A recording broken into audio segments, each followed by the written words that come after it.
Hello, Katrine here from Ride Like a Viking. And I thought I'd show you how I saddle my Icelandic horse in Norway. And I like to do it at liberty to see if I have the horse's consensus when saddling. So I usually do it with the young horses in the initial training, and from time to time with the older ridden ones, because then the horse is free to leave if he or she is uncomfortable with being saddled. So let's see how this goes.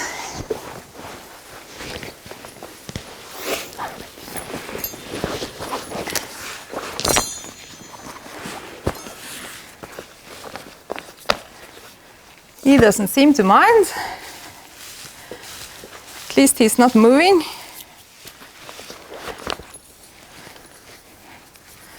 And sometimes, of course, if the horse is uncomfortable with being saddled, it can be wise to check if the saddle is actually fitting the horse. And I usually do that by just pulling my hand from the top of the saddle and downwards. And if I feel resistance, like if the saddle is tight in the top, then I know that the saddle is too big. But if I feel resistance further below, down here, then I know that the saddle is tight.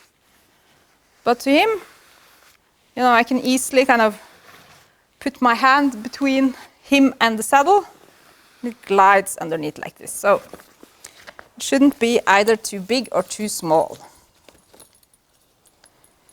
There are probably a whole lot of other things that comes into this. But I'm not a saddle fitting expert, but I have about 5 different saddles. And like this saddle fits at least 2 of the horses.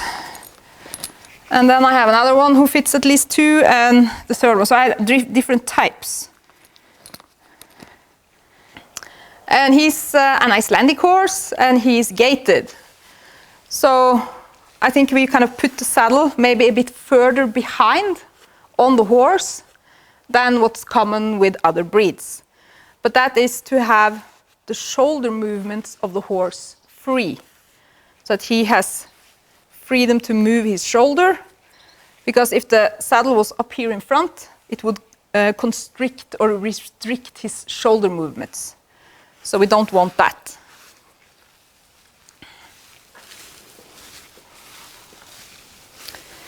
And I also like to have the girth kind of balanced, so it's not up here on this side and way down below on the other side.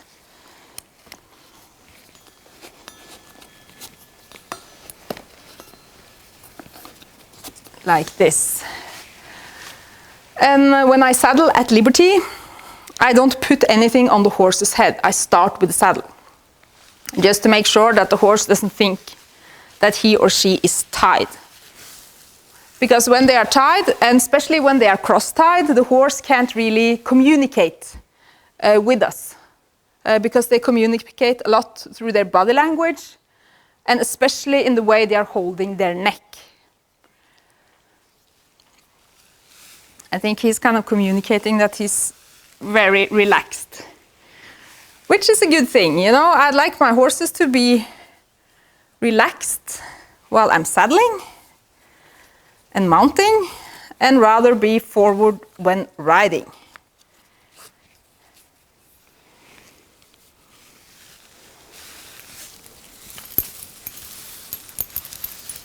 And I like to ride with a rope holder underneath the bridle.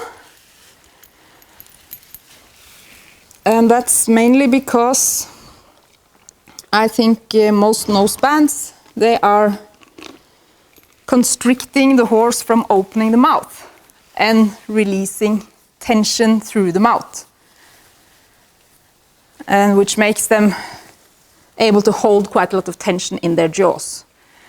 But with this as a nose band, the horse is free to yawn and lick and chew and move the mouth.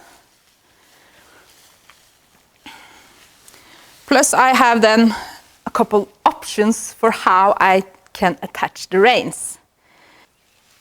I can either attach the reins directly to the bit.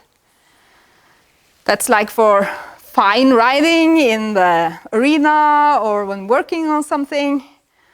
But usually I attach the reins through the side pieces of the rope halter, or in the side pieces of the rope halter through the bit, like this. So when I put pressure on the rein, it will both be pressure on the nose of the horse and in the bit. So it distributes the pressure on two parts. And I think horses, they often understand pressure on their nose better.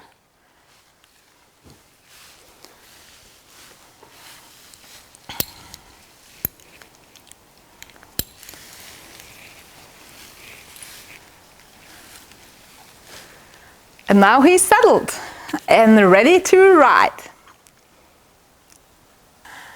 And I don't know if the Vikings were saddling their horses at liberty or not, but I have been reading some Viking sagas, the Icelandic sagas, and especially Kormakur saga.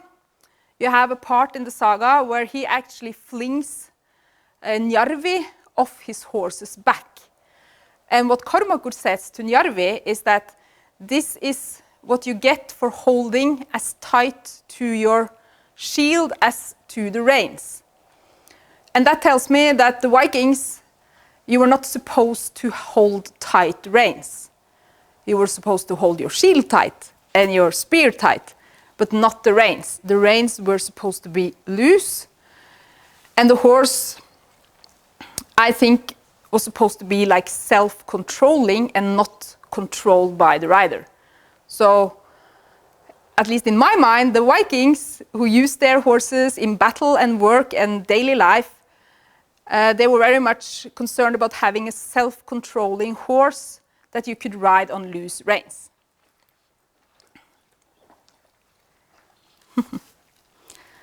And I think the best way to achieve that is to be able to do stuff without tying up your horse with a lead rope, or being able to ride without depending on the reins for control.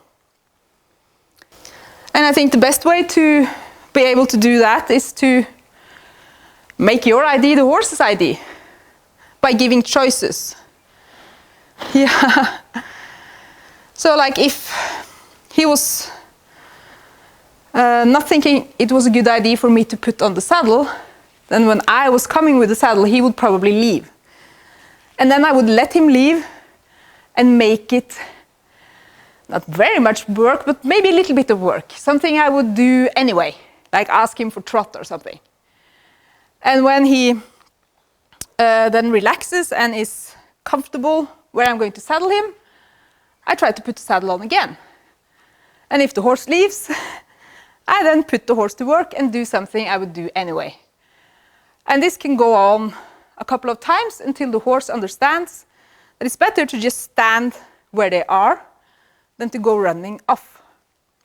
But like I said, be mindful of the saddle fitting so that the horse isn't actually telling you that the saddle is uncomfortable for them.